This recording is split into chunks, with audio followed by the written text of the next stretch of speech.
श्री शिवाय नमस्तुभ्यम, हर हर महादेव। 11 अक्टूबर को पितृपक्ष प्रदोष में आप लोगों को क्या उपाय करने हैं।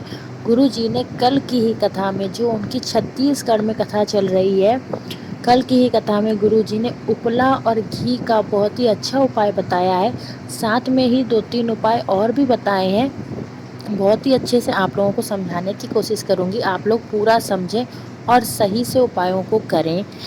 ये भी बताया गुरुजी ने कि किस जगह पर कैसे यह उपाय करेंगे तो आप लोगों के पितृ दोष सारे समाप्त हो जाएंगे।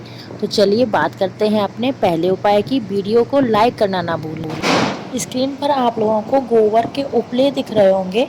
इसी तरह से हम लोगों को गोबर का केवल एक उपला लेना है, कंडा लेना है, ज़्यादा नहीं लेने हैं। केवल एक गाय के गोबर का उपला ही आप लोगों को लेना है। प्लस हम लोगों का लेना है गाय का घी, 1 से 2 चम्मच लीजिएगा, ज़्यादा नहीं लेना है। लेकिन इस उपाय के लिए आप लोग गाय का ही घी लें। जब आप लोगों को उपला मतलब जलने लगे, थोड़ा थोड़ा धुआं निकलने लगे, थोड़ा प्रज्वलित हो जाए, उसके बाद जो आप लोगों ने गाय का घी लिया है, उस गाय के घी की इस उपले के ऊपर आहुति देनी है। 3, 7 या 9 बार आप लोग आहुति दीजिएगा, अपने पितरों का स्मरण करते हुए, अपने सारे पूर्वज का स्मरण करते हुए आप लोगों को इसमें आहुति देनी है। और जब आप लोग आहुति दे चुके, उसके बाद क्या करना है, आपके पास में जो जल है उस जल को अपने सीधे हाथ में लेकर 3 बार राउंड राउंड करना, मतलब समर्पित करना। जैसे कोई चीज़ हम लोग अर्पित करते हैं किसी को, तो 3 बार यूं यूं करके आप लोगों को घुमा लेना है वह जल। और यह आप लोग करेंगे कहाँ पर, किस स्थान पर? लोगों के घर का जो गेट है, मेन गेट नहीं, लोहे वाला गेट नहीं, उसके अंदर जो 2nd नंबर पर गेट पड़ता है, उस गेट के पास आप लोगों को यह उपाय करना है। और वैसे तो यह उपाय हम लोगों को पूरे 16 दिन करना था, लेकिन अगर आप लोग नहीं कर पाए हैं तो बचे हुए जितने भी दिन हैं उन दिनों में आप यह उपाय जरूर कीजिएगा।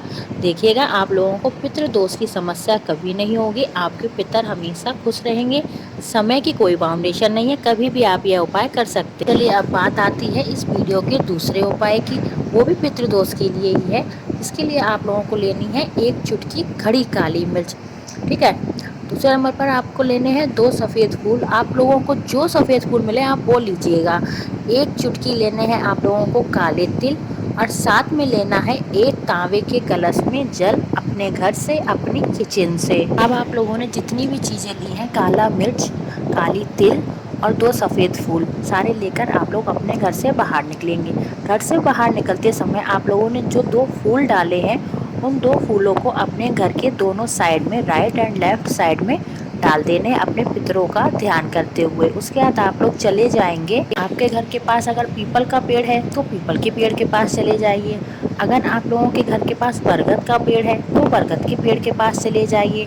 और अगर आप लोग बेलपत्री का पेड़ है तो आप लोग इस जल के कलश को लेकर बेलपत्री के पेड़ के पास चले जाइए। जो भी आपके पास पेड़ हो, इन तीनों पेड़ों में पितरों का वास होता है। सुबह 10 से लेकर 12 बजे के बीच में ही ये उपाय आप लोगों को करना है। पहुंच गए आप लोग पेड़ के नीचे, उसके बाद जल का पूरा कलश का जो जल है उसे पेड़ की जड़ में समर्पित कर देना है, पितृ देवता अर्यमा के नाम से, ठीक है। अर्यमा के नाम से आप लोगों को यह उपाय करना है।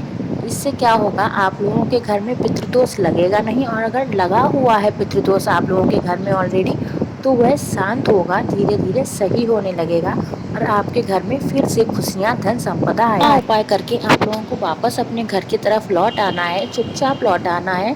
और जो आप लोगों ने दोनों साइड में 1-1 सफ़ेद फूल डाले थे, उन दोनों सफ़ेद फूलों को उठाकर किसी भी पेड़ पौधे के पास डाल देना। उसके बाद ही आप लोग अपने घर में वापस जाइएगा, ठीक है। 2 उपाय तो समझ में आए। अब इसी वीडियो में हम लोग बात करते हैं अपने तीसरे उपाय की, वो भी पितृदोष के लिए है।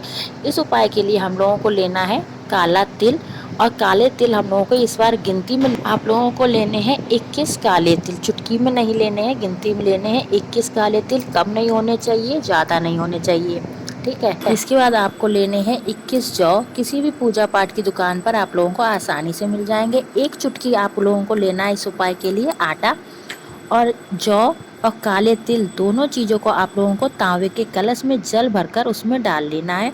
और पहुंच जाना है आप लोगों को 10 से 12 बजे के बीच में पीपल पेड़ के नीचे। तो आप लोग जल का कलश लेकर आए थे, उस पूरे के पूरे जल के कलश को जल को आप लोगों को पीपल पेड़ की जड़ में समर्पित कर देना है पितृ देवता अर्यमा के नाम से।